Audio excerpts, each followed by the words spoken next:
নমস্কার বন্ধুরা, আজকের ভিডিওতে আমরা এক গুরুত্বপূর্ণ ও আকর্ষণীয় বিষয়ে কথা বলবো।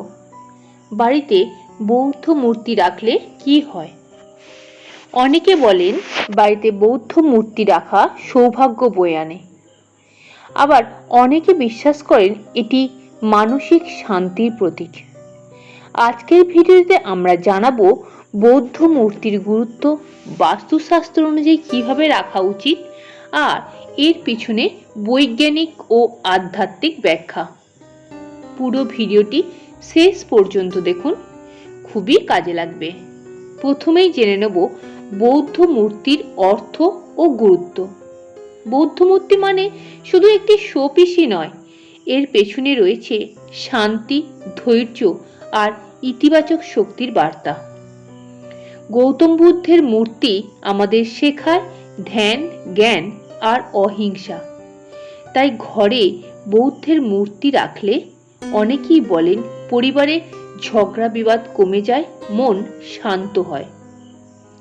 এবার জেনে নেব বিভিন্ন ধরনের বৌদ্ধ মূর্তি সম্পর্কে।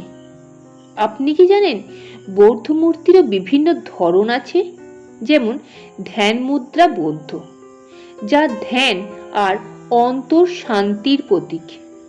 হাস্যোজ্জ্বল বা লাফিং বুদ্ধ, যা সৌভাগ্য আর সম্পদের প্রতীক। আশীর্বাদ মুদ্রা বুদ্ধ, যা আপনাকে নেতিবাচক শক্তি থেকে রক্ষা করে। অনেকে বৌদ্ধ মূর্তি বাড়ির প্রধান দরজার সামনে বা বসার ঘরে রাখেন, যাতে অতিথি বা ঘরের বাসিন্দারা ইতিবাচক শক্তি অনুভব করতে পারেন। এবার জেনে নেওয়া যাক বাস্তুশাস্ত্র অনুযায়ী বৌদ্ধ মূর্তির স্থান। বাস্তুশাস্ত্র ও ফেংশুই মতে বৌদ্ধ মূর্তি রাখার কিছু নিয়ম আছে। বৌদ্ধ মূর্তিকে কখনোই মেঝেতে রাখবেন না, একটু উঁচু জায়গায় রাখুন। মূর্তিটি সব সময় পূর্বমুখী বা উত্তর পূর্বমুখী হলে ভালো। দরজার মুখোমুখি রাখলে বলা হয় নেতিবাচক শক্তি ঘরে ঢুকতে পারে না। মূর্তির আশেপাশে পরিষ্কার পরিচ্ছন্নতা বজায় রাখা খুবই গুরুত্বপূর্ণ। এইভাবে রাখলে বৌদ্ধ মূর্তি শুধু শো পিস নয়, ঘরে পজিটিভ ভাইবসও বহন করে। এবার বাস্তব দিক নিয়ে বলি। বৌদ্ধ মূর্তির সামনে ধ্যান বা প্রার্থনা করলে মানুষের মনে শান্ত হয়, স্ট্রেস কমে আসে।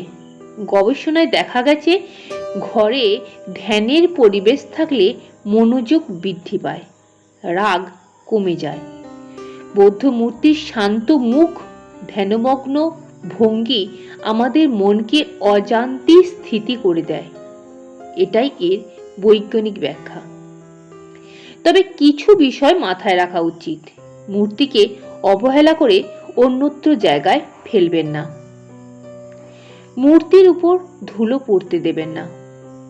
কোনো ভাঙা মূর্তি বাড়িতে রাখা উচিত নয়, এতে নেতিবাচক শক্তি ছড়াতে পারে বলেই বিশ্বাস করা হয়। সব সময় পূর্ণাঙ্গ, পরিষ্কার আর সঠিক স্থানে তা রাখা উচিত। তো বন্ধুরা, আজ আমরা জানলাম বাড়িতে বৌদ্ধ মূর্তি রাখলে কি হয়, এর আধ্যাত্মিক, বাস্তুশাস্ত্র আর বৈজ্ঞানিক দিক। আপনারা কি ভাবেন, আপনার ঘরেও কি বৌদ্ধ মূর্তি আছে? যদি থাকে তা কিভাবে সাজিয়েছেন কমেন্ট করে জানাতে ভুলবেন না। ভিডিওটি ভালো লাগলে একটি লাইক দিন, শেয়ার করুন আর চ্যানেলটিকে সাবস্ক্রাইব করুন নতুন এমন তথ্যভিত্তিক ভিডিওর জন্য। দেখা হবে পরের একটি ভিডিওতে। ধন্যবাদ।